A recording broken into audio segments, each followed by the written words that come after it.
Jurassic Park. Now playing at Theater 7. Ecto goggles with Ecto Buffer, Neutrona Blaster, and Water Zapper, each sold separately. From the corner penthouse of Spook Central all the way to Star Killer Base, this is Yes Have Some Podcast. Do I? Yes, have some. Yes, have some. You know, they told me you people were conceited douchebags. The only place in the multiverse where you can love the book, hate the movie, but still buy all the toys. I'm afraid you're just too darn loud. I'm not looking for a friend. I'm looking for a Jedi Master. What? Please remember to hold on to your butts and get ready to get stressed. With your hosts, Craig Goldberg, Abigail Gardner, and Jacob Walsh. Hey everybody, what's up? Craig here. Welcome to Yes Have Some Podcast, episode 147. I wanted to give a programming note right off the bat here. We are starting off tonight's episode with a very special interview with Lainey Sarum from Wizard World, who is producing Ghostbusters Fan Fest. So, we've all had questions about Fan Fest. We've wanted to know about guests, times, all of the details. This is the person who we needed to talk to. The gatekeeper. Okay? That's what I'm saying here. Nice Ghostbusters reference. I think so. So, it was a fun interview. There's a little surprise guest in the middle. I had a lot of fun. So we're going to have that interview first, and then we've got the regular episode after that. You will hear us talking in the episode about how we were supposed to have the interview, but we did not know if it was going to happen. The reason for that is because we actually recorded that thinking that we were not going to do the interview tonight, and then the interview happened. So you are going to hear it out of order, but that's okay. Should not affect your listening pleasure, but we wanted to let you know right off the bat. So coming up right now, our interview with Lainey Sarum, and then the rest of episode 147 of Yes Have Some Podcast.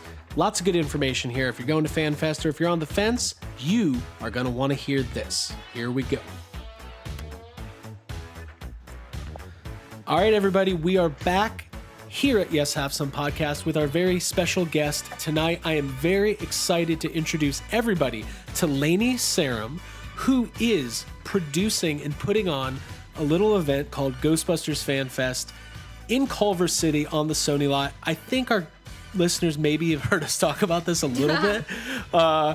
So we've been raving in sheer madness and excitement about Ghostbusters Fan Fest for literally the last year. Mm-hmm. We're super excited to have Lainey on the show to talk about it. Thank you for joining us. How are you doing tonight? I'm good. How are you guys? Doing great. Doing well. We're getting there. Thanks for having me on. Absolutely. Yeah. We appreciate your time. We have this, a running theme on Yes Have Some Podcast is stress. We're always stressed about the things we love. Yeah. It's a term of endearment. It's not a negative thing, but I think we're all very stressed and very excited about Ghostbusters Fan Fest. Yeah, I talked for like 20 minutes about what t-shirt I'm going to wear for the photo op. So yeah, we're all very stressed. What t-shirt did you decide on? It's a Ghostbusters 2 vintage, I believe it's a youth, like large. It's like classic. It looks really good. It's very soft. It'll be the first time I've ever worn it. I got it on eBay, so. Wow. Yes. I still need... I have actually also picked out a shirt that myself and one of the amazing girls that I work with, we were going to get these matching shirts. We haven't bought them yet. I need to buy them. I promised to buy them. But they have the terror dogs on them, and it says, I don't know if you've seen them before, but it says, like, I open portals to other dimensions for demigods, and the other one saw I help. Oh, that's funny. I love that. I love that. So, that's adorable. So, I still have to get that, but that's probably going to be the shirt that we wear. So. Very cool. Nice. Yeah, we have one of the 1-to-1 scale terror dog busts hanging on our living room wall, so we fully support that. Yes. Awesome. Cool. So, Lainey, if you could, so I think our audience generally is aware of Fan Fest. They know it's happening. They know when and where it's happening. They know tickets have been on sale. We are fully in class 10 all the way. We said early on, like, no matter what, the VIP top tier packages, we were doing it. So we made that commitment early on. Yeah. But if you could tell us a little bit about like your involvement and like how you got involved with this event specifically with Wizard and kind of, you know, the genesis of it, because I think everybody's very interested in basically where this idea came from. Gotcha. Well, so I started being a part of Wizard World a couple years ago. I am a writer and an actress, and I was a guest with Thomas Ian Nicholas, who stars in American Pie movies and Rookie of the Year, because I wrote a book that he's turned into a movie. And then, you know, I also host a panel. Like, Tom also starred in a movie called Walt Before Mickey, so we do like these Disney panels with like John Heater, and because they played Walt and Roy Disney. And so Wizard World's such an amazing company. And in my past life, I used to manage bands and like Blues Traveler and the Plain White Tees. So I started kind of getting more involved in the company and helping with some of the talent stuff and being involved on the talent side. I still am. And then also I sort of got put in charge of special projects. So the Ghostbusters event was kind of happening at, you know, that Wizard World and Sony had partnered up, but then I kind of got brought in to kind of, you know, kind of be put in charge and kind of, you know, produce it as you will. So I've been kind of on it for since September, I think, or October of this past year. So it had been announced, but there was still a lot of like, you know, the whole event was still being formulated and so forth. So I've been on the Sony lot a bunch since then and over at Ghost Corps, and I now know so much more about everything Ghostbusters. I mean, I was always a fan, but I can't, you know, I want to be truthful. Like, I don't, you know, I wasn't as strong of a fan as maybe you guys have been this whole time, but I was always a huge fan. But now I just, you know, like, I just know it on such a different level. And I think I've now become a super fan because the more you get into it, the more you just learn how cool Ghostbusters really is, and just how amazing of a brand and just amazing of a story that, you know, and what magic they made when they made that first movie. So I'm so excited. Yeah, I think that's one of the really cool things about Ghostbusters. And you hear a lot, you know, one thing you always hear from people is who, you know, maybe like Ghostbusters or like the movie as a kind of a general fan of film, but then they go, I didn't realize that this fandom exists, and I didn't realize just how much more, you know, all the franchises all around the world and the people, you know, they do charity work and build proton packs and everything else. So we welcome you with open arms into the community. Yeah, our weird family. It's a weird family for sure. Yeah. We may not have the visibility of like Star Wars, etc., but there's definitely the same like passion and heart, I think, behind the GB community. So welcome. All the best families are weird. Yeah.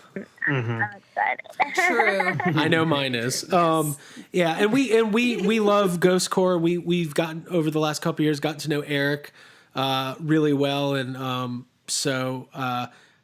well, I'm just jealous. I want your job. How do I produce FanFest? Yeah, that's our question. Eric and I have become pretty close. Hopefully he thinks the same, but we talk a lot now. And Eric has indeed become my friend, and he's really great, and he's so helpful. And ironically enough, he's literally trying to call me right now, so I'll have to call him back. Oh my God. Just answer it. Put him on the show. We'll loop him We've in. been trying to get him on for a long time. Dude, that's so fun. I can't. Well, you know what? Let me answer real fast, and I'll see. I can't promise, you know, he might be in the middle of something. But hang on 1 second, okay? Okay. Guys, sure. we do whatever we want. I love it. Oh my God. So I think we're on hold. I don't even know how we would loop. That's really Kidding, funny. but So yes. okay. Eric's gonna be like, "Oh, these guys." Eric's gonna be like, keep them away from the fucking Sony lot. We have a special designated spot for Yes Have Some on the other side. Must be warm up there, Eric. Wait, dude, what's the Bob Wiley? Just What? literally trying to figure out where Eric is. Oh yeah, we just call Eric. I just feel so much better if we knew where you were. That's really funny. She probably forgot what our Yes Have Some podcast was called. So she's like, "Hey, I'm on the phone with some Ghostbusters fans. Do you want to talk?" He's like, "No." Guys, guess what? I got Eric to come on and say hello. Okay. Hello. Hey, so Eric, We're all working hard and late hours to get this thing I done love for everyone. This is really funny. So hi Eric. Hi, Eric. I think it's funny that you called Lainey and we suckered you into coming on Yes Have Some for the first time. It's been 3 years. I love how this is the way that you got me on. Me too. Yes, it's all been. I couldn't have planned this better. Well, Eric, we just met Lainey for the first time after a little bit of phone tag. Eric, how's your evening going? You must be busy these days. It's extremely busy, but it's all fun and exciting and good. So I'm happy to be working at 7:30 at night right now. That's okay. We've been podcasting since 6:30 East Coast time, so we're on hour 4 almost. Yeah. But we don't want to take up too much of your time. Yes. I know. I feel like, I don't know, besides FanFest, there feels like there's other stuff happening in the world of Ghostbusters. Oh, Like, is there? Maybe. I heard something recently. Just a little bit. Just a little bit. Yeah. Cool. Well, If only you could see my desk right now. I'm sorry? Eric's super excited about FanFest, though.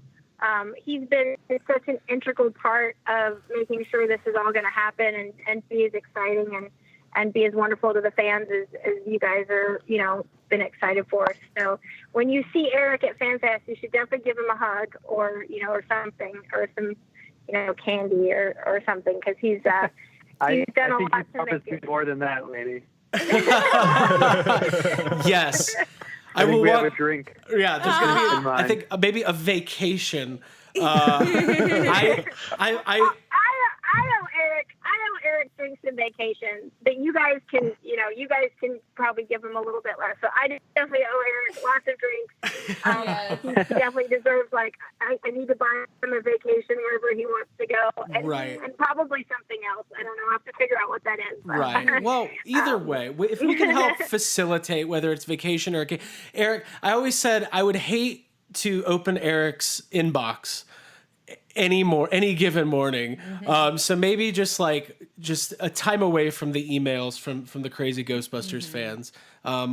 I feel like no, we're super excited about FanFest. We're absolutely thrilled to come out and see what it's going to be. I know there's a lot of mystery still about as far as the event goes. I don't know how much can be revealed here tonight. I actually just sat down and did a video with Lainey's team so that we can give you more details out soon. So hopefully that will be coming soon as well. Nice. Very cool. Very cool. We're expecting to see an edit of it tomorrow. And then as long as there's nothing crazy, we'll hopefully as long as I it out. performed well. I have all the comments in the world that Eric did great, but as long as everything looks good, I think you guys will probably be able to get to see it as early as next week, and it'll hopefully answer a lot of the questions. And obviously, like I said, I'm happy to answer some questions, whatever questions I can tonight. But Eric, they all bought the Class 10 package, so I think they're in for an especially good time, like the breakfast and. We're referring to this as the Breakfast Club. So yes. We've All had. right, well, I will let you guys. No, go for it. Yeah. No, you're good. Oh, I was just gonna say I'll let you guys talk to Lanny and get all the details, and I'll be back soon. Yeah. We can chat more. All right, cool. Sounds good, Eric. Thanks, Eric. Have a good night, drink. man. Yeah. All right. Cool. I'll call you back, Eric. Thanks. Yeah, thanks. Bye. Bye. Cool. Eric Reich of Ghost Corps. I just looked really cool. I was like, yeah, we talk all the time. And then he called me. That's great. Great. Let's do that now. Do that with Dan Aykroyd. See if he calls it. Yes. You and Bill Murray all the time. Dan Aykroyd and I talk all the time. Yeah. No, but we cannot sing. Sorry. We literally cannot sing Eric's praises enough. He is for people who aren't familiar with the Ghost Corps, we're going to get back to FanFest now, but for people who aren't familiar, Ghost Corps as a production company within Sony that is fully in charge of all Ghostbusters output, whether it's movies, TV, all media basically, and Eric's right there at the forefront, and he has been for a really long time, so we really appreciate it. Absolutely. So Lainey, as far as FanFest goes, as far as like putting these packages together, what, you know, it's being billed as a once in a lifetime event. And we all know that, you know, from our position, it is a once in a lifetime event because there's never been anything like this on the Sony lot with all of these guests. So for anybody who's on the fence or maybe doesn't know like what their ticket gets you, maybe they want to go for the general admission or the you know, one of the other classes, like what can people expect walking into FanFest? Well, I think one big point that I want to make is a lot of people have been to really large, you know, fan conventions, you know, ones that, you know, happen in certain cities that you may have heard of from time to time, like Southern, you know, another Southern California city besides Los Angeles. Yeah. Right. And so I you know, I won't speak, but you know, there might be you know, other fan types of conventions and things in other places. Yeah. But what I want to make a point to say is that a lot of people have like come when I've talked to, you know, Ghostbusters fans or you know, people that are considering, a lot of them are imagining a convention that size, a really big convention. And so the first thing I want to point out is that this is a small, intimate event. You know, the Sony lot is not a large lot, and we're definitely not we're not bringing in a ton of people onto the lot. So it's going to be an intimate event with other, you know, you know, I use the term diehard, but I mean it in the nicest way. You know, the best kind of fan is a diehard fan, you know, who loves whatever it is that they love, and you know, in this case, it's Ghostbusters. And so, you know, it's definitely going to have this like family feeling, and you know, you're going to be surrounded by other Ghostbusters fans in this like great environment that's going to be all Ghostbusters. So unlike a regular convention, even a Wizard World, you know, you can go and there might be a Ghostbusters fan club on the convention floor. Was that the last thing you heard? Okay. Yeah, sorry about that. That's okay. So you know, when you go to another fan convention or even like a Wizard World, like they're fun, they're awesome, and obviously they're cool in a different way. But you know, as far as you know, when you go like specifically for Ghostbusters, you know, even if we have, say, Ernie Hudson and we have a Ghostbusters fan club, and they have an extra one, and, you know, we maybe have a panel, like, that's awesome, but, you know, it's still limited. This is a fully immersive environment with other, you know, diehard fans who are just all about being there for Ghostbusters and having a really good time and just, you know, really getting to be a part of this immersive world. And like I said, it's going to be a very intimate event that's just, you know, completely immersive, which I think is like the best way to experience something, you know, that you're super into. Like what better way than that? So, and you know, it's rare for an event to happen on the Sony lot. So that's another thing I think that's going to be really cool, because like conventions are awesome, but you know, you're in a convention center. This is like open air, you know, the Sony lot's this beautiful lot. We're going to be in this area called Cali Park, which is, you know, really just such a beautiful part of the lot. And I think it's just, you know, it's just going to be an experience like you've never had before. So. Yeah, no, that sounds amazing. Like that's kind of what we've been hoping and expecting. So that's really good to hear. So the guest list started rolling out. I guess it's probably been 6-8 weeks now, and I know a bunch of guests were just added this week. So it seems like the guest list is really filling out nicely. There's a really good wide range of Ghostbusters guests from, you know, Ghostbusters 1 and 2, and obviously the real Ghostbusters and visual effects people. Do we expect the guest list to grow? I know there's a couple names that are bigger names, like, you know, Sigourney Weaver, Bill Murray, Annie Potts, Rick Moranis being the four that we keep hearing about. Is there any chance of those additional big name guests being added at this point, or is it pretty locked in as far as you know? There's definitely a chance that you're going to see some more names pop up, and there's definitely a chance that one of those bigger names will.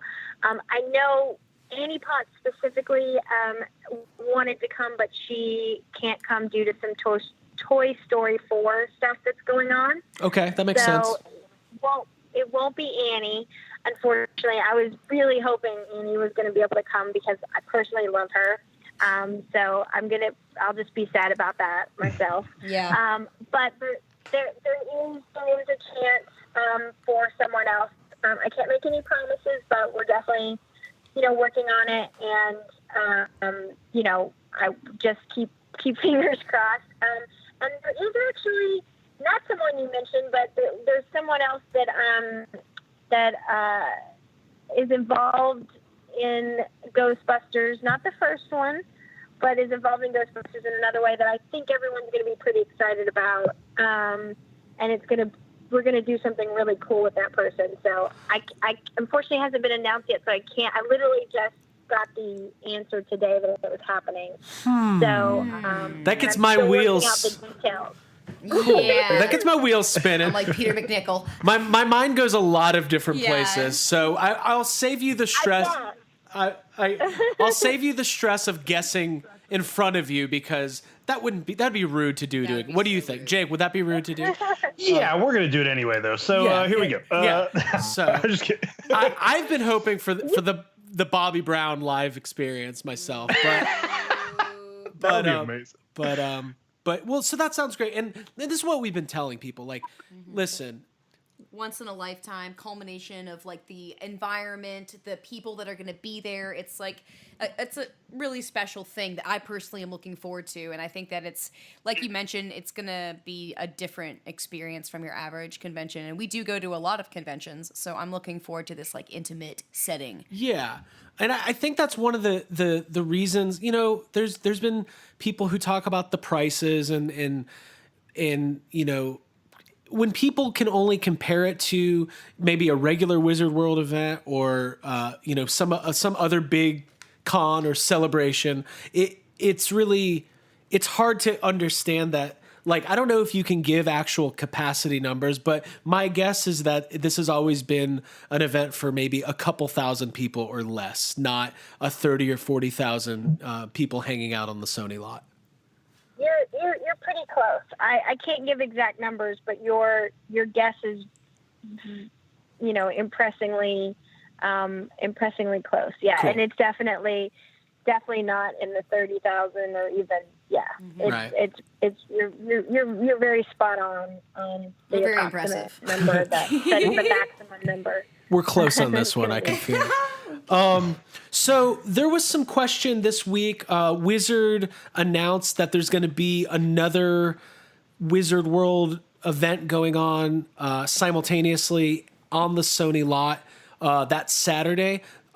People. Right. So could you just shed some light on that? Because there's been a little bit of confusion about how are these events going to be separate? Are people going to be coming over from that event to FanFest? And I just think some clarity on that would be really awesome. Sure.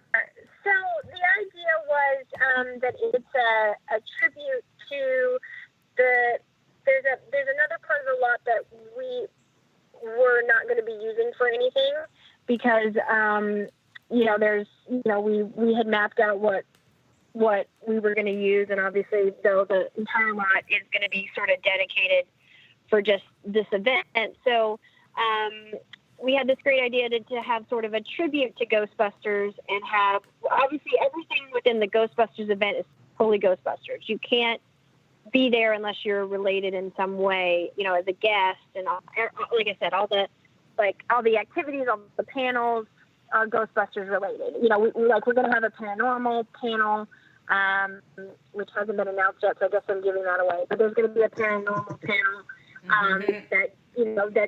that Dan's going to speak on because he's super into that. Because he's really excited, and that was like one thing that he was like, "We're doing a paranormal panel, and I'm going to sit on it." We were like, "Of course, Dan."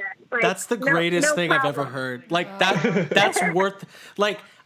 Dude, yes. I could watch Dan Aykroyd talk about ghosts and aliens like all day long. It goes till 10 p.m., right? So like that better be the longest panel. Well, there's going to be some other cool panels, but yeah. So that was one that we were like, of course. But obviously, like, everything is Ghostbusters related. So the other event is completely separate. Now, you as a Ghostbusters Fan Fest attendee can pop over to the other event for free, no charge. Those people cannot come over.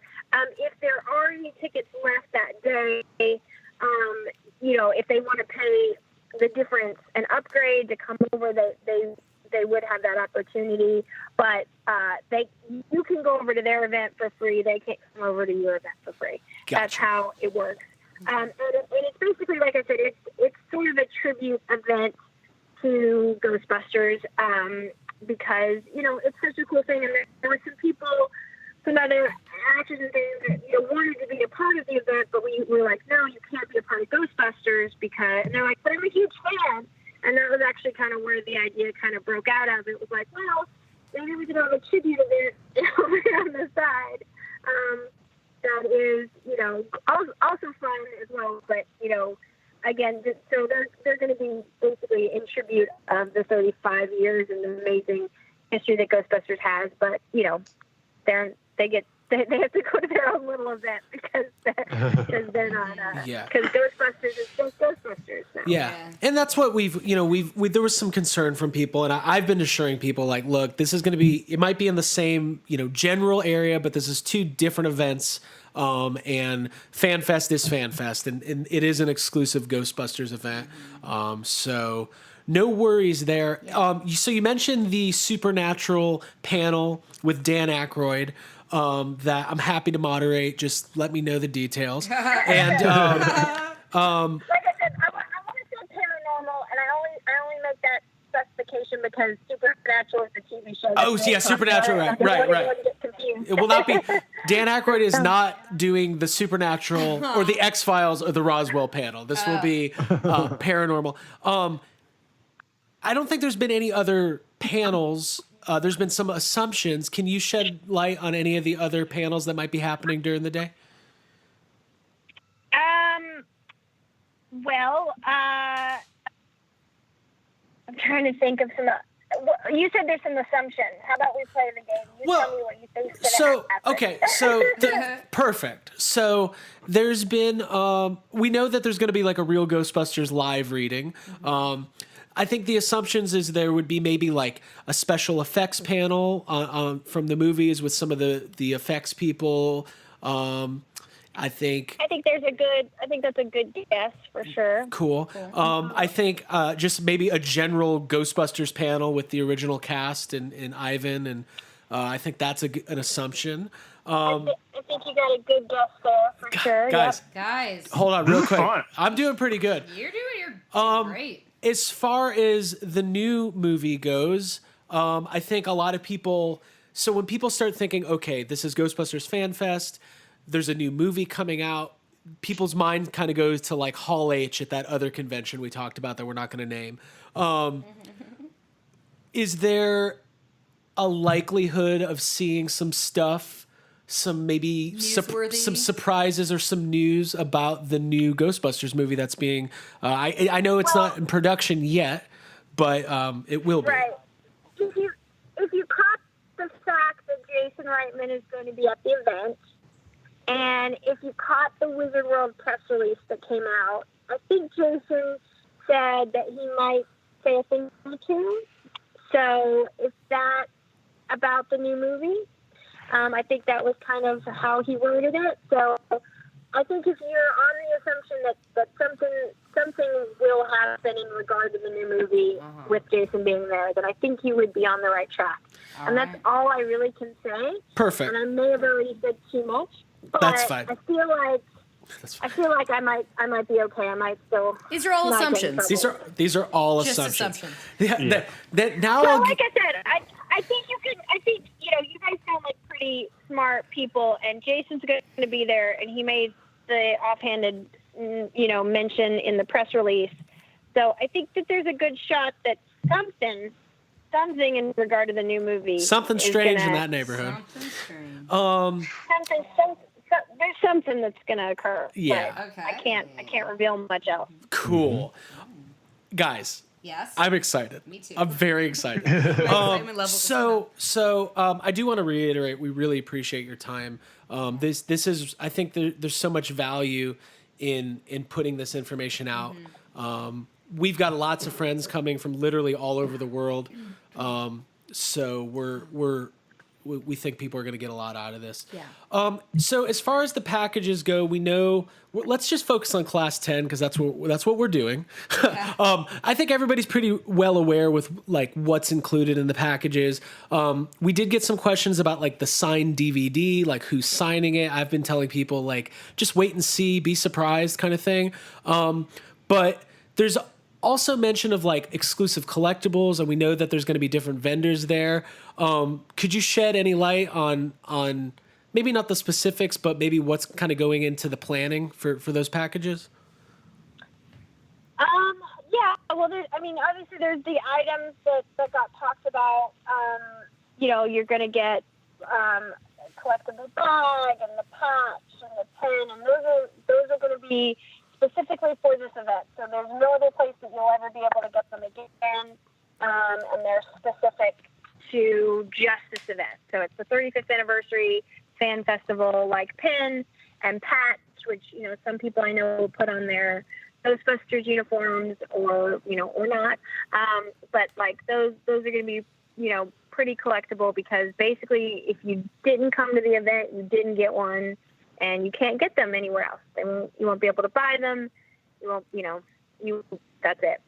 So there will be some other cool things in the package. And then, there's going to be a lot of the licensees at the venue that are going to either be premiering stuff that you've never seen before.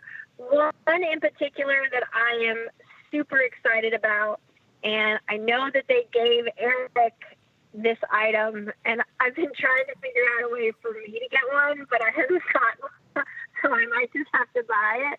But it's so exciting, and they haven't made a press announcement about it, so I can't talk about it. But after they do, I'll be like, that was the thing I was talking about, because it's going to be really, really cool. It's really exclusive. And you'll get your first crack it doesn't come in the packages, but you'll get basically like your best shot of getting this item will be at our event. I love this. Yeah. Exclusive is our favorite word. So I'm excited. Yeah. We're all toy collectors. I'm trying to think of a hint that I can give you without giving it away. Okay. It's something that people collect, and they collect them outside of Ghostbusters. They collect them outside of the convention life. And people, they're a big part of everyone's life every day. I think that's about as close as I can. This is fun. I think I got, hey, I got a real kick out of what you just said. Oh. We're so. Got it. So. Never mind. Craig's giving me like Abby's hand looking. signals, Abby like, still hasn't figured it out. doing charades over here. We'll talk afterwards. Okay, yeah, we're gonna talk. Oh! I told her off air. I have an inkling. Got it. We're all collectors. We're toy collectors. We you heard us talk about vintage T-shirts. Like if there's a Ghostbusters logo on it, like we'll just buy it. Like no questions asked. Buy 5 or 6 of them. That's just us. Well, and one thing that I can tell you, so I know you guys heard about the new Blu-ray, and that's coming out a couple days after the event. And it's going to have some never-before-seen footage. You guys know what I'm talking about? Oh, yeah. Absolutely. Yep. Okay. So, for instance, so this, I don't think we've actually said this yet, but I'm going to tell you this. I'm okay with telling you guys this. So, basically, the Blu-ray, for all those that have the Class 10s, you're going to get the Blu-ray included, and there's a special cover that will come on just the Blu-rays that you're going to get at the event. That even though that Blu-ray is coming out in other places, there's a special cover that you will only get at the event. I love that. I love it. So yeah, I love that.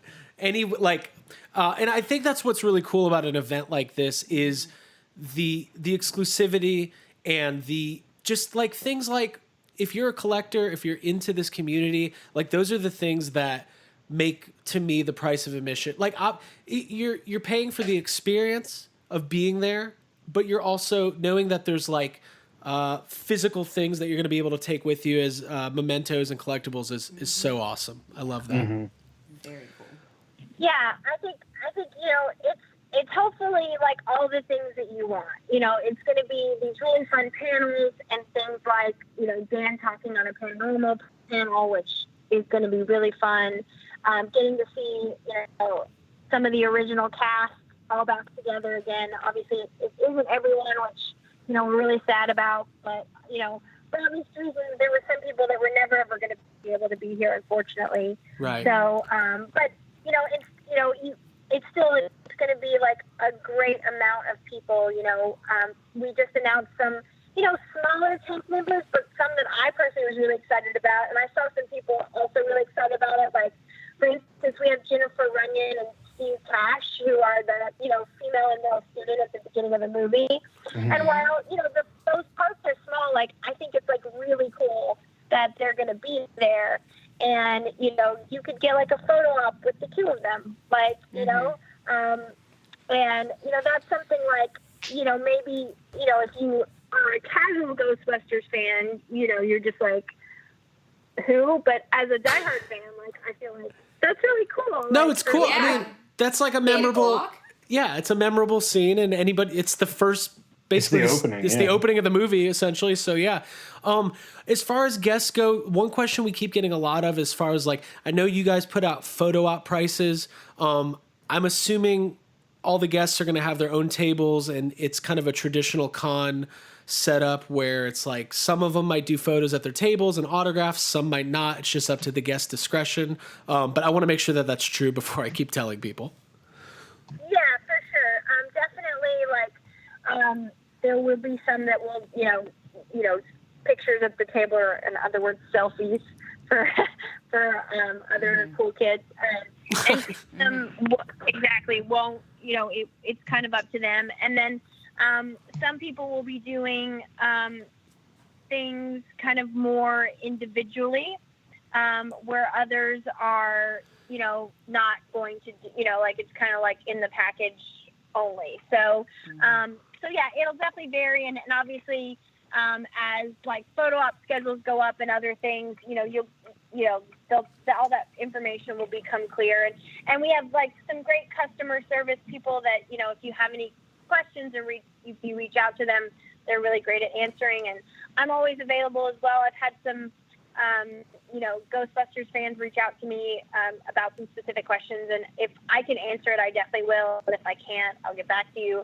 And if I don't know the answer, then probably no one does at the moment, but I'll definitely figure it out for you. That's awesome. Yeah, thank you. So, we'll wrap up here. I had a couple, like two, I think, questions and then we can wrap it up. The first one is just if there's... you're fine. I'm happy to answer 2 more questions or 4 more questions, or obviously, like I said, I mean, this is such a cool event, and, I do think that you guys are totally right. Like, we keep, in my mind, I was like, oh, everybody knows what's happening, but it's been obvious as we get questions that everyone doesn't know what's happening. So anything I can do to kind of help get the information out there so everyone does understand, so everyone can get really excited about it, because it is so cool. I'm, more than happy to provide that information. So. Awesome.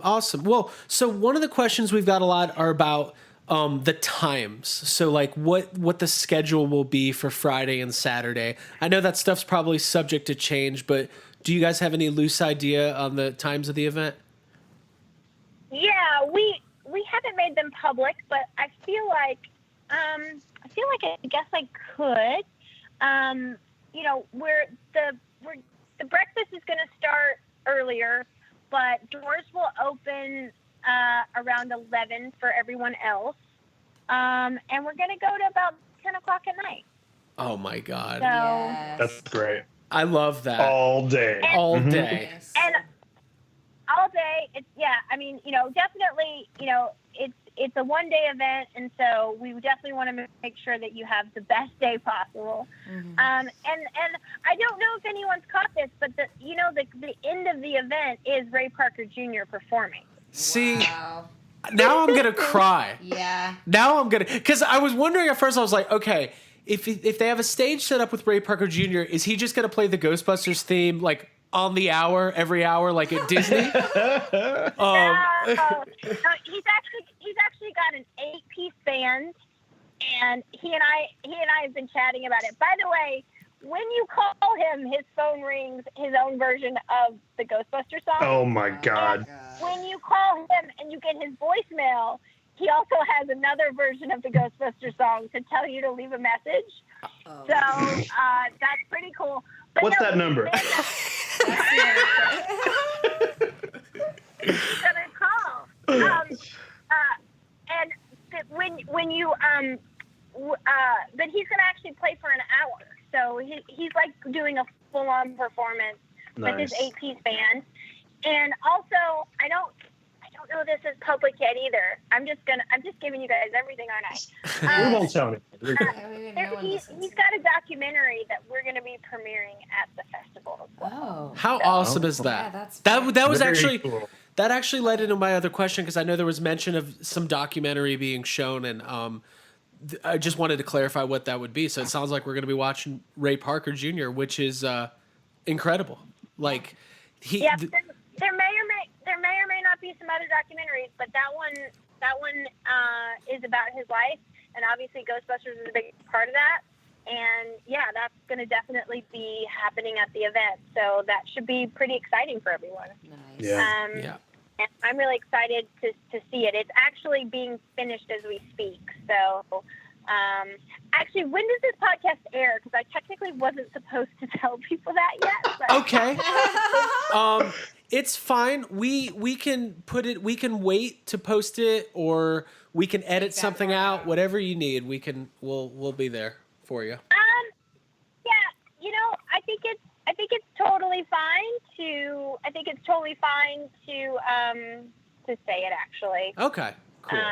Yeah. I'm okay with it. Cool. I'm giving stuff away. It's all right.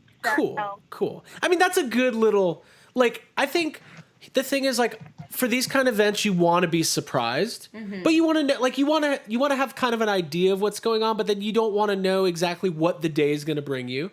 So I think these little teasers are perfect. There's definitely some other stuff that you guys don't know about yet that I think you're going to be excited about. And, there's definitely going to be some surprises along the way. Like I said, there's that one person that I can't tell you who it is, but that's going to bring some cool stuff about. And, there may even, I think there's going to be some stuff that I'm even going to find out last minute, like, oh, by the way, this is now happening.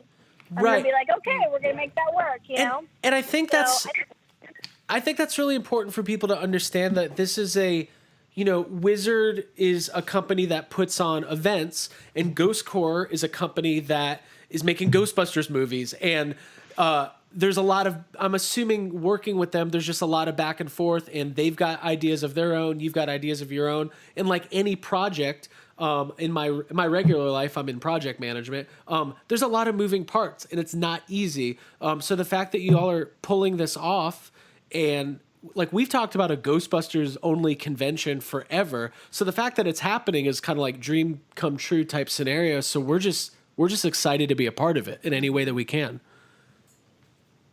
Yeah, Awesome. for sure. Yeah. I said it. I did it. I said my We've piece. said it. We're excited. So, well, cool. So why don't we do this? Why don't we wrap it up here, and then maybe, in a couple weeks, maybe once more information comes out, or once we get a little bit closer, maybe even the week before, we can do, another chat and see what more we can talk about. Gotcha. Awesome. Cool. Well, lady, thank you so much. On behalf of the Ghostbusters community, we really appreciate it, and we can't wait to come out to Culver City. We're coming. We're like those kids who are way too excited because we're going to be there a week early. So Yeah. we're making a week of the event. So we really can't wait, and we appreciate all of your hard work. Yes. Very much. Awesome. Sounds great. Cool. Thanks so much, guys. And if I can answer any other questions, let me know. Hello, everybody. Welcome to episode 147 of Yes Have Some podcast. My name is Craig Goldberg. Thank you so much for joining us. I am in Atlanta, Georgia, as always, with Abigail Gardner. Hey, what's up, guys? And Jacob Walsh. Hi. How are you, Jake? Hi. I'm good. It's just like crazy to me how I'm never going to get over how to say hello at the beginning of this. Yeah. Well, we're gonna have to talk about it. We can't just It's just not weird. acknowledge it. Yeah. What do you normally say, Ab? What's up? What's up? What's up, dude? So, What's up, dude? Like, if I'm greeting somebody, like, in person, yes. What's up, dude? So dude. What's up, dude? So dude. Cool. hey, what's going on? Yes. Jake, you should just be like, hello! Dude, did you guys just hear my vibrato? Yeah. That was very good. Your vibrato was rivaling Jake's vibrato. And Are you a have singer now? Yeah. Yeah, Jake, you are. Jake's a singer.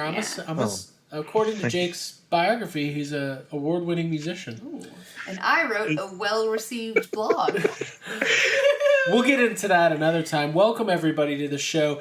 Just a heads up, we were supposed to have on one of the people in charge of planning from Wizard World for Ghostbusters Fan Fest. Pretty ironic. Yeah.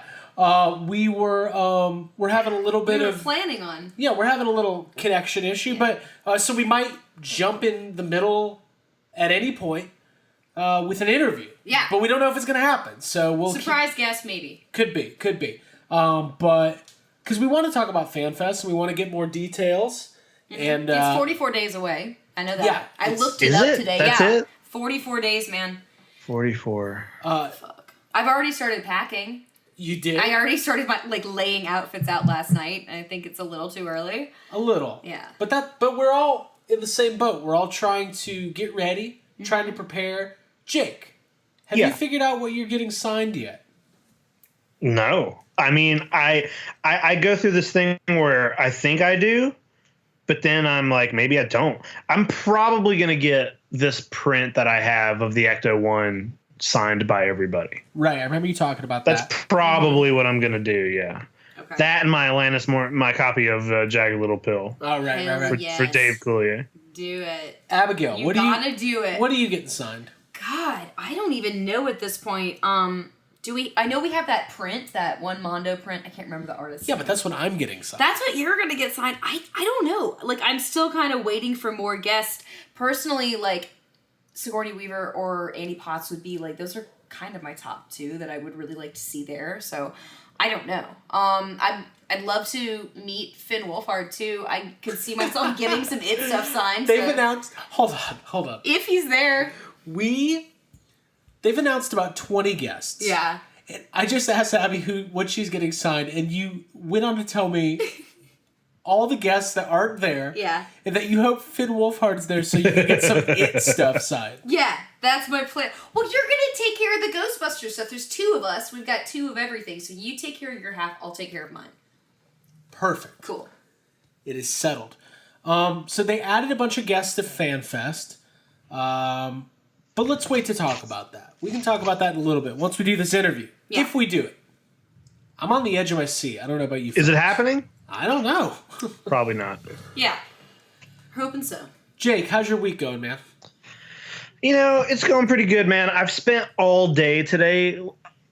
You know how like you kind of fall down those like eBay rabbit holes? I have been looking for a replacement to I have a Ghostbusters 2 shirt. And it's a vintage shirt, but because it's vintage, it's kind of at the point where it's like falling apart. It's very old, and I was looking for a replacement to wear at FanFest. I'm having a hard time. Abby bought the exact same shirt, so she's got hers. Yeah. And it fits like a glove.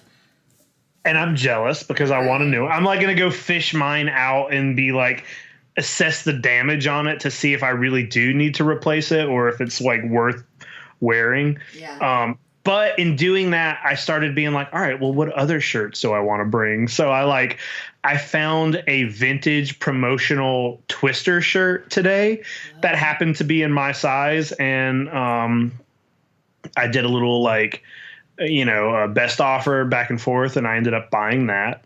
But then it made me I'm like, oh, you know what? I also want like a Universal Studios shirt, and I want, this shirt. And I just spent the whole day looking at vintage shirts on eBay. Why are they so expensive? Dude, it's tough. Like, there's that show on Netflix that we all watched together, Slobby's World, I think, where it's it's what the kids want. Like, it's what's in right now. That either movie franchise related or specifically 90s brands. Like, it's what's being sold in stores in a reproduction style. So I guess that's what makes it so goddamn expensive. But I agree. Like, my Ghostbusters 2 shirt that I got, I think that was I want to say it was $40, but was it more than that? I don't know. It's like $45. It was $45. Yeah, it's totally worth it. And I'm stoked to wear it.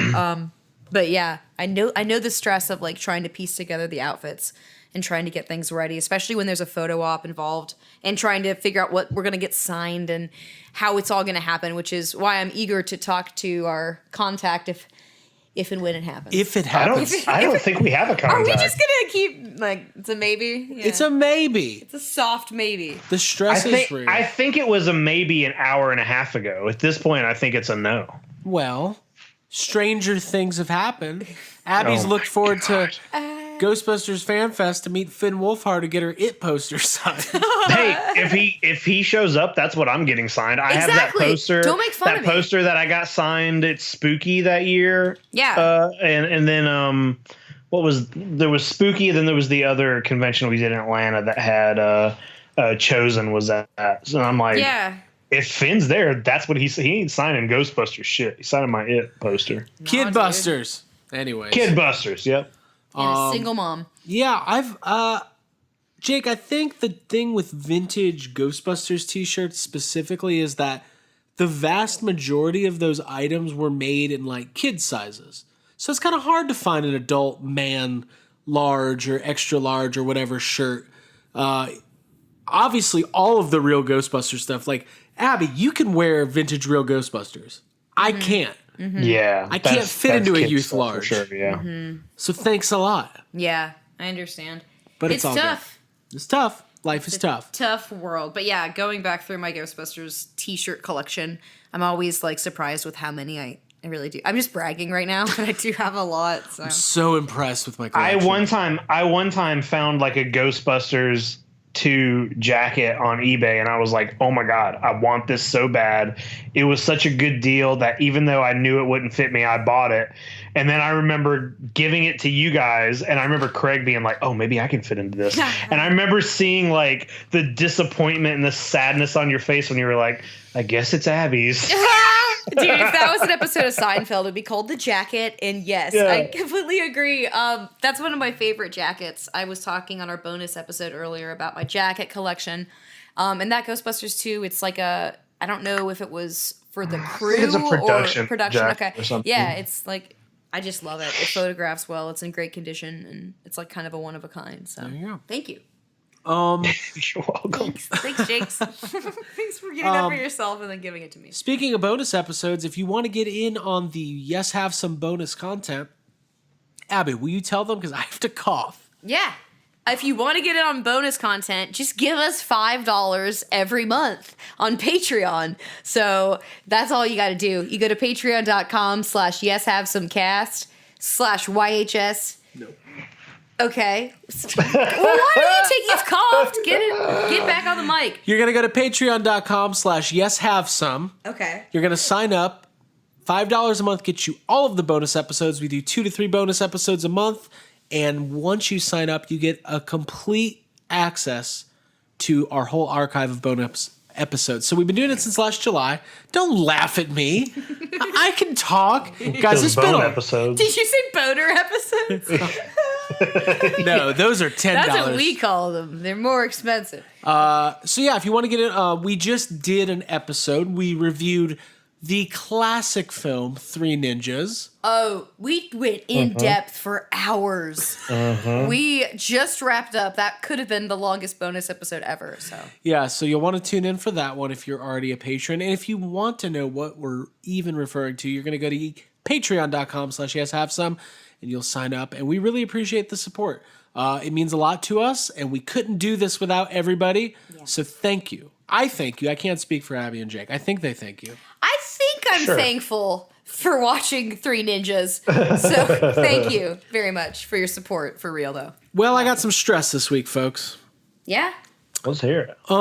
So I've been collecting Star Wars Black Series pretty hardcore for the last so let me break it down. When The Force Awakens came out, I started collecting the Black Series line. If you're not familiar, it's a 6-inch line of action figures, not your traditional 3 3/4 inch Star Wars figures.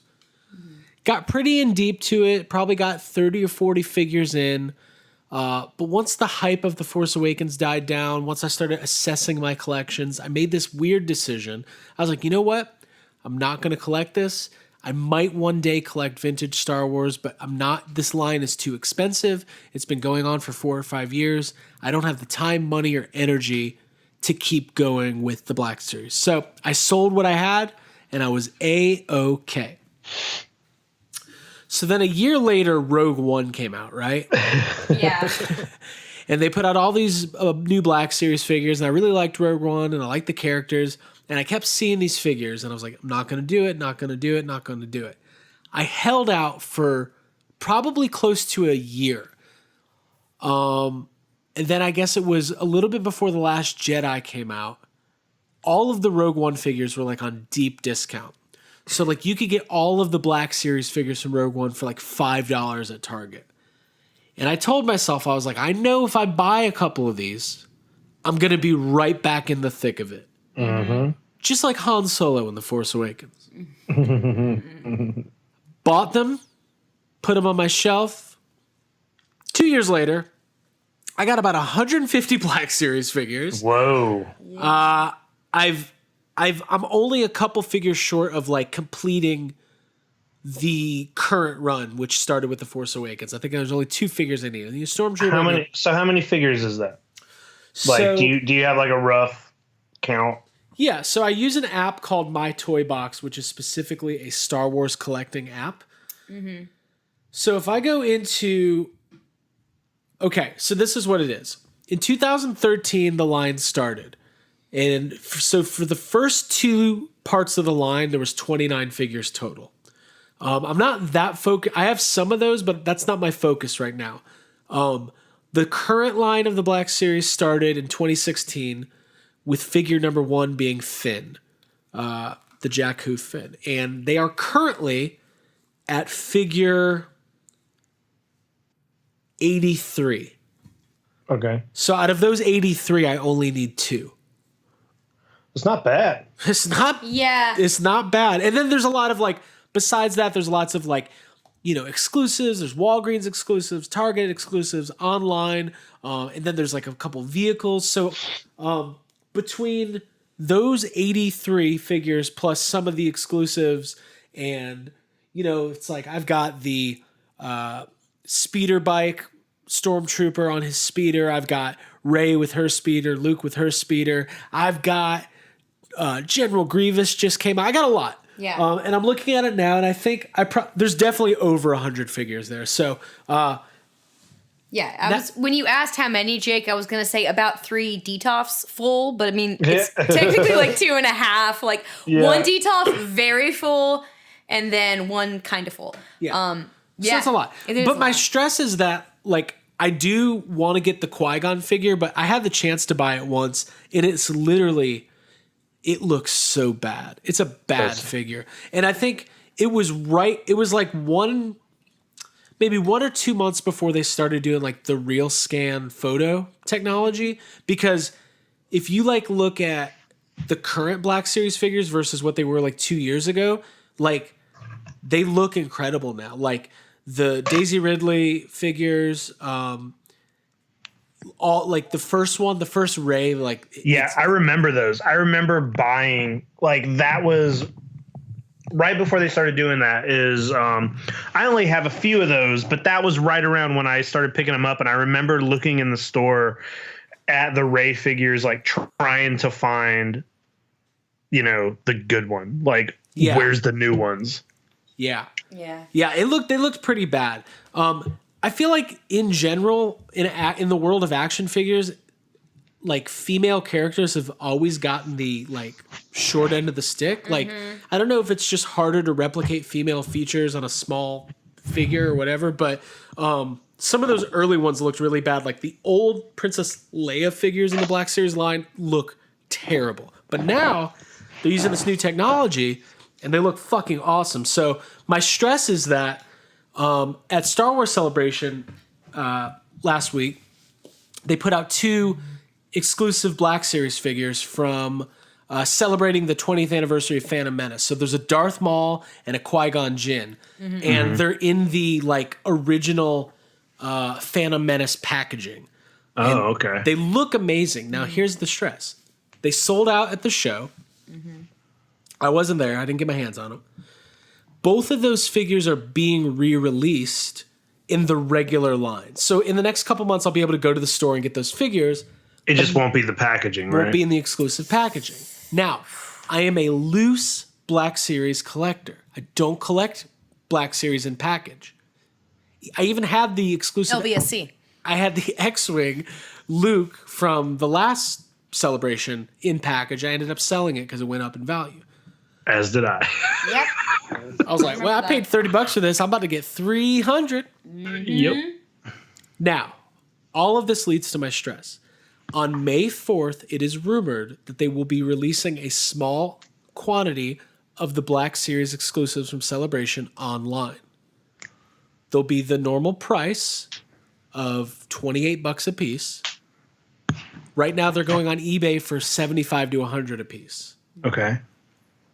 I think I'm going to buy them. I think I'm going to buy them. And not open them? Like you're going to buy them and those will be your 2 that you keep in package? And yeah, I guess it doesn't matter if they're re-releasing them in the regular packaging as well. So this is what happened. This is what happened the last time.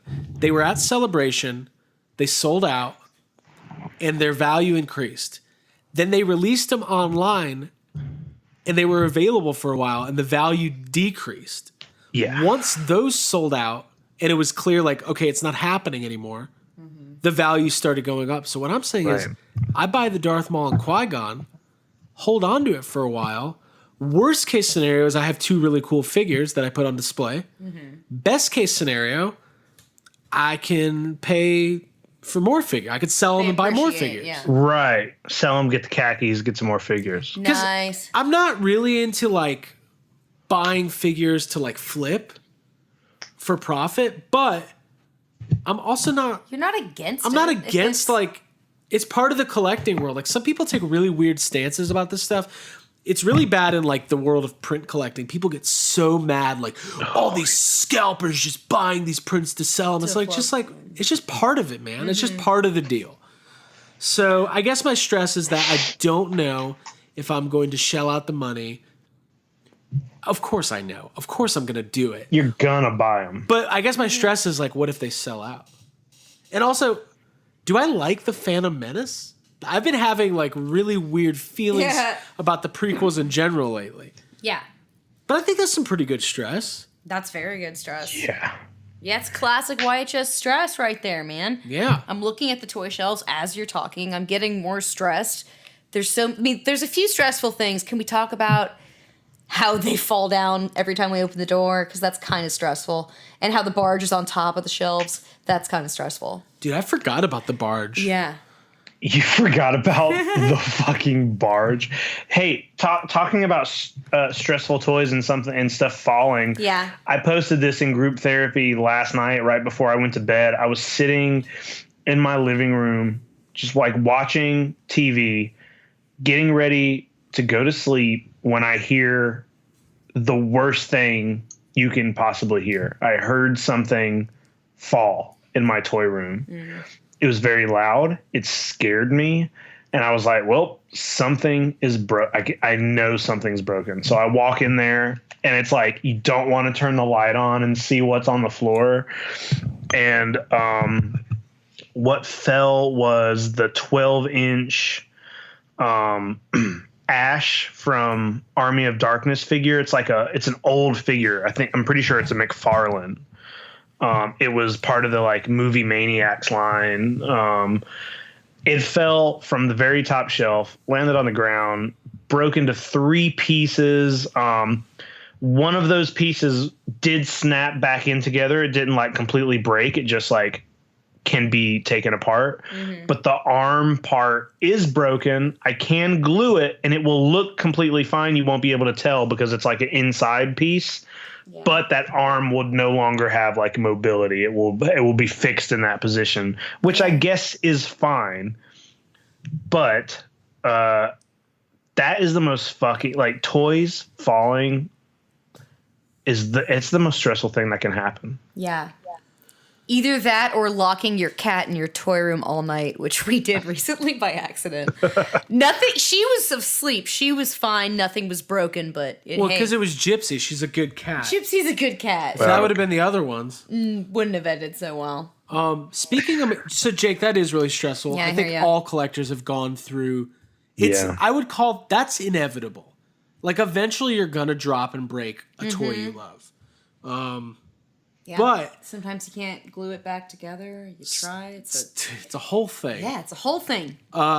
Speaking of McFarlane, I sent you guys, or I know I sent Jake. I might have to show Abby. Have you seen the new McFarlane Game of Thrones figures? I've only seen the picture you sent. I don't want to be hard on McFarlane Toys. I'm sure that Todd McFarlane and the people that work at that company are wonderful people. Having said that. Oh. That's... Can I say what I want to say? Say it.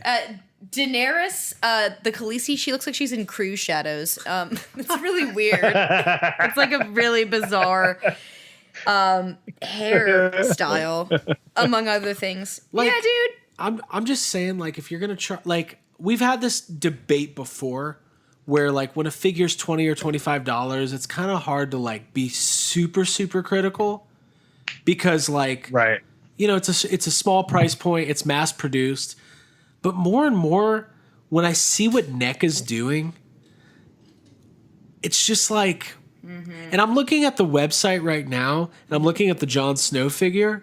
I promise you, I just saw the Jon Snow figure in person. That ain't it. It's not that good. Does it look good online? No, so when you get like companies like NECA who are putting out consistently these unbelievably beautiful figures with amazing likenesses, it gets really hard to like, you know. Oh my God, that Jon Snow figure is not the same. Yeah, and when you pay $25-$30 for a collectible. What I told Jake when I saw that Khaleesi, and we'll post the picture on Facebook group Therapy, it looks like a figure that came out in like 2001. Yeah. You know, when you look at old like premium figures from 20 years ago, they're not the level of new stuff. Yeah. So anyways. It's frustrating. It's frustrating. Having said that, though, I'm very upset that Jake's McFarlane Ash figure fell on the ground. Not cool. Yep, sorry about that. Not cool. So, total bummer. Are we doing stresses? Because I think I just thought of my stress. Go for it. Do it. Guys, tomorrow is Avengers Endgame, and I'm just I know, first of all. I don't know, because I deleted my Facebook a week ago because I was afraid of spoilers. And it's actually been kind of fun to be on a break from that. But also, you should join group therapy. As I'm talking about Facebook. I won't approve you, but you can do that, and Jake will approve you.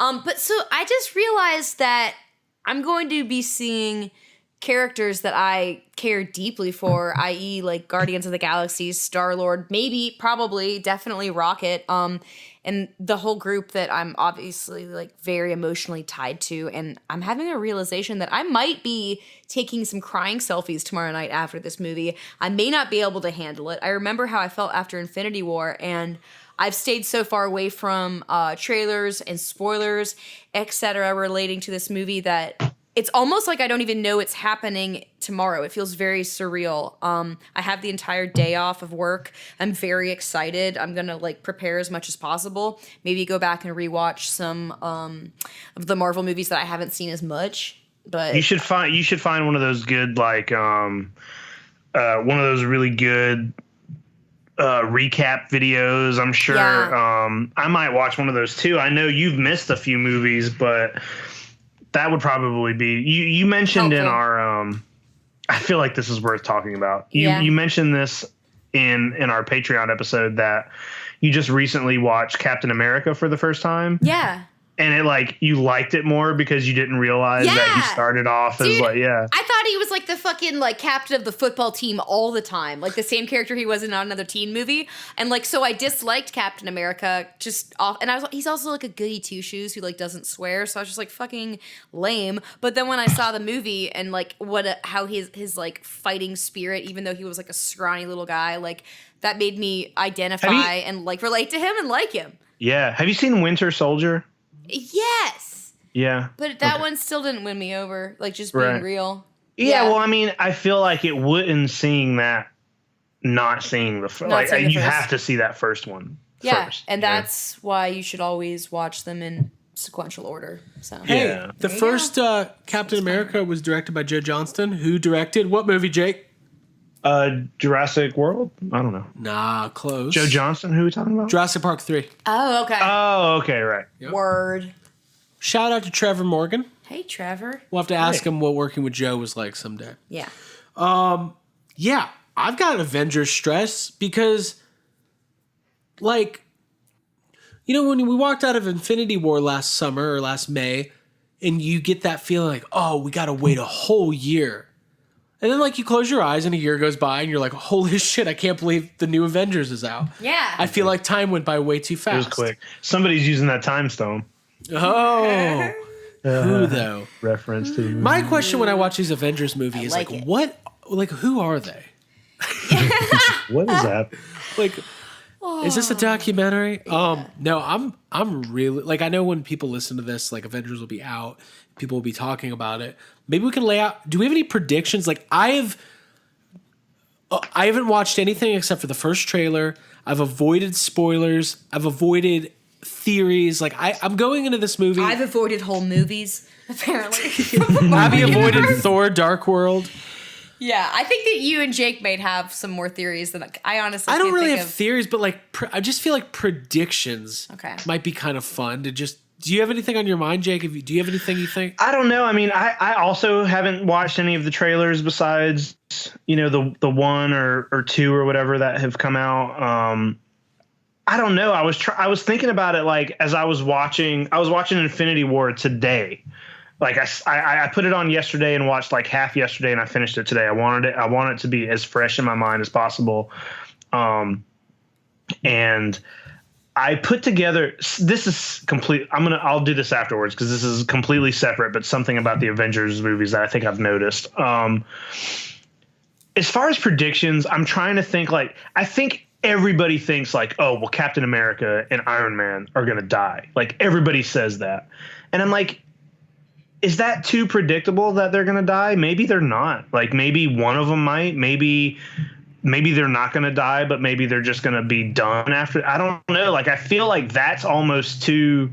Would anybody really be emotional about either one of those characters dying? They've been around since the beginning, and it's been like rumored since before, you know, Infinity War came out that was like. I feel like there would be no emotional weight if Iron Man or Captain America actually died at this point because we're ready for that. That's interesting. I think a nice way for Captain America to go out would maybe to be him somehow getting back to his original timeline and like being able to just kind of like live his life with Peggy. Yeah. Mm-hmm. I think that's super possible. I don't think they would kill them both off, you know. Sure there's going to be more than one death, I think, but I don't think you kill off both of those characters. We might get some of the other like secondary characters going out, but also it's like we also are in a continuity where we know the fucking time stone exists, and it's like, who's to say anybody can fucking be dead at this point? You know, I was watching this movie and like, you know, Loki dies in the very beginning, and I'm like, yeah, but like, is he dead this time? Like, are we just going to erase everything? I thought like one of the things I really liked about Infinity War is that Gamora's death is like, it seems very real, and it's very like, tragic, and it's like it's a good plot point to the rest of the movie. Yeah. But then I'm like, well, is this movie just going to undo that though? Like, they have a fucking there's a time stone. Like there have been a lot of people who have theorized for a very long time that time travel is going to be happening in this movie. Mm-hmm. And I mean, if there is, then like anything is possible. We could come out of this movie with nobody dead. You know what I mean? Like Thanos never even, like, if there's a time machine in the story, then what the fuck?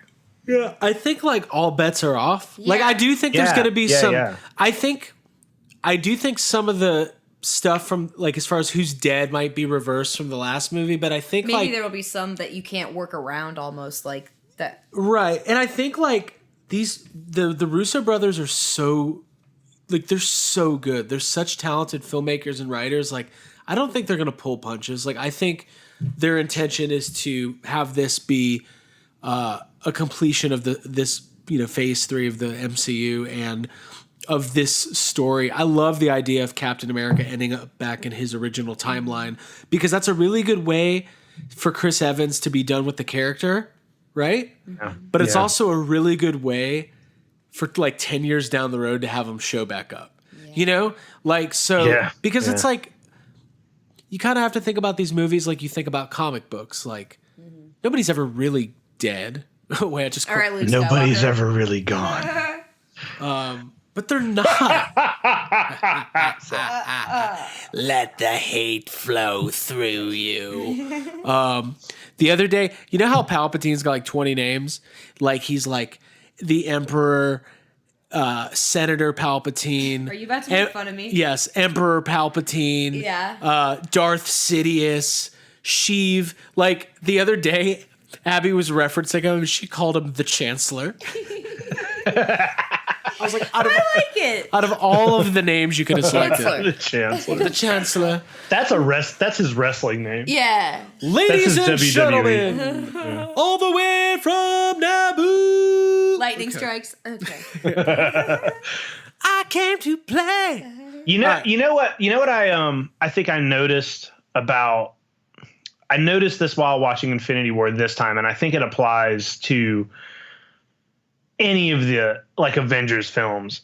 I'm watching this movie and I think everything's really good in it. And then you get to the point where they're in Wakanda and it's like, they're all just fighting whatever those like aliens are. Yeah. I have that's the most boring part of the movie. I'm like, well, this is like, well, who cares that we're fighting these like nameless creatures that nobody cares about, that we know aren't going to kill anybody, that we know aren't an actual threat to anybody. Like Thanos is the villain. And whenever you're watching the characters fight, like, the children of Thanos or whatever, like those guys are fun to watch. Like it's fun to watch, like, the fight in New York at the very beginning with like Iron Man, Doctor Strange, and that scene. Then you get the Thanos on Titan fight, which is really great. But then when you cut to like, okay, this is just the Avengers fighting unnamed random aliens that nobody cares about, I'm like, oh well, that shit is boring. But and it's that same thing happens, in Age of Ultron, it's like, and that's something that you can't get around, because when you have that many superheroes, if you don't have like a nameless army of things for them to fight, then they're just sitting around doing nothing. Yeah.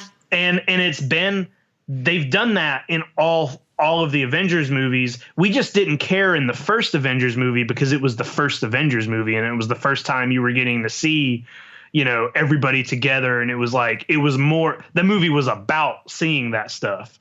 But like once you move on from that first one, it's like, all right, well, what do we watch? Like, I see your point, but I'd have to say that I maybe am kind of a sucker for those scenes anyway, and I enjoyed watching that fighting a lot. Like when Thor and Rocket show up, and when there's one moment with like Black Widow where she helps out. Like it's an all-female moment that I remember really enjoying. And I guess with War being in the title, like you have to see that big, large scope or whatever. Yeah, it's kind of a that's pointless all good. thing. I mean, yeah, no. It is enjoyable. I just think it's not.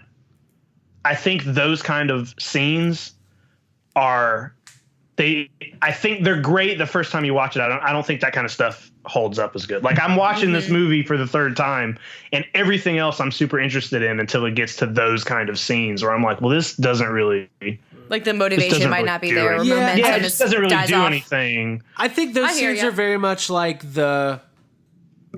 It's like trailers footage scenes almost. Yeah, like, I feel like they cut a lot of that in the trailer. It's got to be in there. It has to be in there because if it's not, it's like you do have a handful of people just doing nothing. Like, and like all the Lord of the Rings movies have those scenes. Like the end of the Phantom Menace. Like there's that behind the scenes on YouTube. You can watch it, like Making the Phantom Menace, and there's a scene where it's like an empty lot and it's just George Lucas and Steven Spielberg talking. And they're talking. George Lucas is telling Steven Spielberg about the droid armies that battle at the end of the Phantom Menace, and he's like, "Oh, it's going to be the scope. Nothing like this has ever been done. It's like Roman times. It's so fun because it's so shitty. Like especially in that case, it is. I think it just also like. I mean, we're about to get scenes like that in Game of Thrones, but the difference is we're getting it in Game of Thrones with these creatures that have been being built up, through 6 seasons that we know are really scary, that we know are really hard to beat. And then the opposite of that is in Infinity War, where it's like, oh, who are these aliens that we've literally never seen in any scene in any of these movies until right this second? We don't know what they are. We see immediately they're easy to kill. You know what I mean? It's like there's a difference when it's like there's a reason behind it and a story behind it, then it's just like, all right, we need to show that all these people are fighting for 5 minutes. Yeah.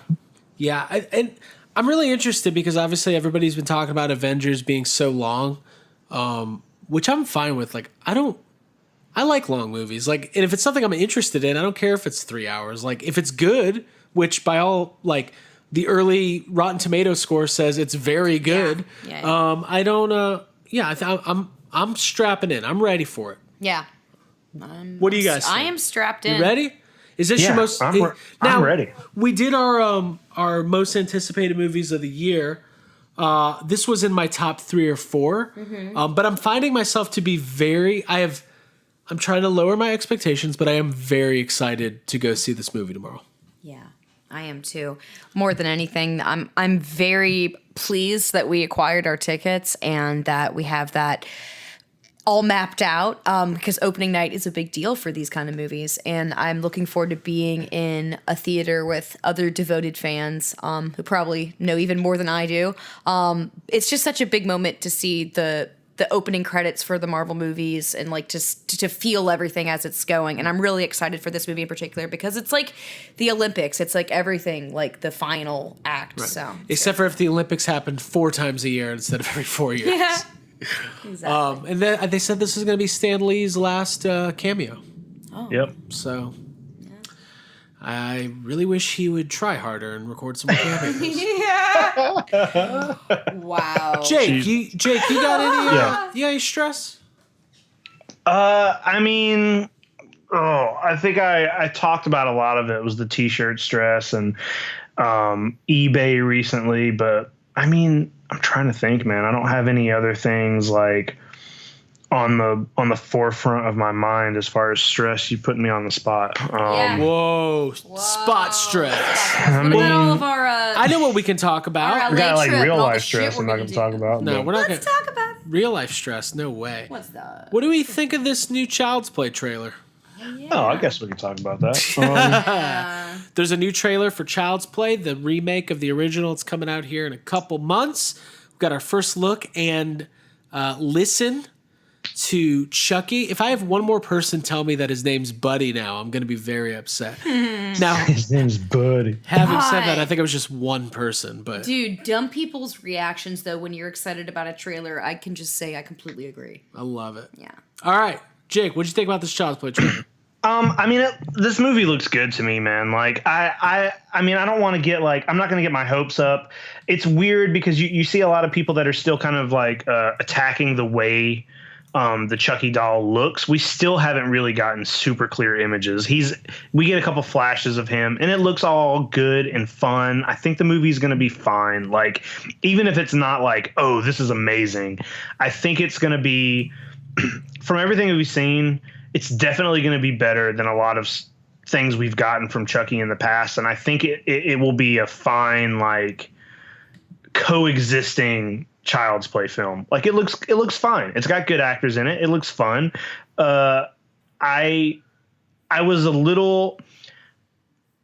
had thought that they were going to try to do something different with Chucky's voice. I imagined that they were going to try to go in a different route and not try to sound like Brad Dourif, but from the one line he speaks in the trailer sounds exactly like Brad Dourif. Yeah. So that is weird to me. I have no doubt that that Mark Hamill is going to be good, but that is kind of a weird choice that they are keeping like a similar sound to the voice. Yeah. What do you get? I don't mind it. I do agree. It almost is like an impression of the original voice, but I knew Mark Hamill was a hack. try harder, Mark Hamill. It just cuts to Chucky, and he's like, Andy, breathe. Just breathe. I think it looks great. I mean, yeah. I loved it. I loved it. It's weird. There's a lot of people like, it's the same thing that happens anytime there's a remake or a reboot or a sequel. They're like, leave it alone. Hollywood's out of ideas. It's just like, I love the first Child's Play. It's a lot of fun, but let's not talk about it like it's fucking Jaws or The Godfather or Twister. If they ever remake Twister, I'm going to be the guy going, don't do it. Don't do it. Leave it alone. Bill would never have wanted this. There's a primal fear that lives in all of us. And it's about to be taken out on a sequel. I don't know, man. It looks fun. Like, it looks like it does look scary. Like the trailer looks like it kind of feels like a little bit of a throwback to maybe like a 90s horror movie. I don't think it's going to be like, I don't know. Maybe it will. Maybe it'll be full of jump scares, but like, I feel like it's going to be something a little bit different. Mm-hmm. You know, I get that it's like a technology based thing. Like, the doll is basically like Alexa or Siri, and it learns and it's like the dangers of technology. House. Yeah. I do wonder though if the origin for Chucky being in the doll will still be like the spirit of a serial killer. Yeah, it's weird. They haven't really like. I know they did like. They've focused a lot on saying that it's more of a technology type thing, but we still don't know for sure what it's going to be like. Like, there has to be a reason his voice sounds like that. We just don't have enough yet. We don't know. I mean, yeah, we just don't know. And but I'm fine with that. I don't need to know. Yeah, whatever. Who cares? I like all the when players. it comes out, like in July, I think. June 21st. Yeah, not June. Okay, not very long. Yep. It's insane. Yeah. What's the date? I think I was just on it. Let me check real quick. You check. The answer is Child's Play will be released on same day as Toy Story 4. It's in June. We'll get the date. It's coming. It's in June. Hold up. It's in June. Just don't worry about it. She's scrolling down. Dude, June 21st. I was right. I just saw some Good. targeted marketing. Abby's scrolling through some website, and I just saw an ad for FanFest. Holy shit. Oh no! Oh my god! They know their audience. Your money. Okay. So, and unfortunately, it looks like our interview with one of the reps from Wizard is not going to happen on this episode. But we'll reschedule. I'm sure we'll make it happen next week if we can. But having said that, we did block out time in this episode for that interview, and since that does not look like it's going to be happening, we might need to wrap it up pretty soon. We didn't have a fuck budget prepared. but that's okay. Boy, we're just off of it this week, Yeah, huh? man. Hey, we need to be very nice to ourselves. Yeah. Well, at least we don't have to watch Three Ninjas again. No, we loved Three Ninjas. Oh my Love god! Can we it. talk about that on here? Talk about it. Let's talk about it. No more polls. Our beautiful Patreon members made us watch Three Ninjas, and it was awful. Yeah. That movie's not good, Need guys. a hotline. Jake, what about it was not good? All of it. But like specifically, where did it? Show me on okay, the doll. All where it the hurt. jelly It's not. beans? It's not funny at all. It's not funny. 90% of it is just kids yelling at each other. It's just not good, man. It's just like I remembered liking it as a kid, but haven't seen it since. Yeah. And wow, it's just an hour and 20 minutes Yeah. of just like, the dumbest plot, the worst acting. No, there's nothing remotely funny, and I just don't understand how myself or anybody else ever liked this movie. I'd put it in the same category as like Blank Check. Like I remember watching that movie as a kid and thinking it was fantastic, and then revisiting it as an adult and being like, this is really weird that there's kind of a romantic relationship between the 8-year-old kid and like the 30-year-old like administrative assistant that he's friends with or whatever. There's always that like it's kind of not holding up factor, and I think that's in this movie. There's not a lot of joy or anything really likable. But as a kid, when you're watching it, it does make you think that you could pretty much do anything, which that is appealing to kids. But as an adult, you're just constantly like, okay, this is literally like unbelievable. And it doesn't have, I guess it has a little bit of nostalgia factor, but it's not like it's got great music. Just putting that out there too. Craig? No, the movie sucks. Like, I mean, I think Blank Check's better than Three Ninjas. I mean, at least in Blank Check, he's doing the thing that we love to do, which is spend money we don't really have. Buy stuff, yeah. That's true. There's no like buying stuff sequence montages in Three Ninjas. Yeah. There needs to be. Yeah. And Three Ninjas is clearly like somebody was like, what if it was like Karate Kid meets Home Alone? Then they made it. Karate Kid's a much better movie, and Home Alone is obviously a much better movie. Yeah. So I will not be going to see Three Ninjas, Kick Back, Knuckle Up, or High Noon at Mega Mountain, even though High Noon at Mega Mountain has Hulk Hogan in it. When is this movie going to get remade?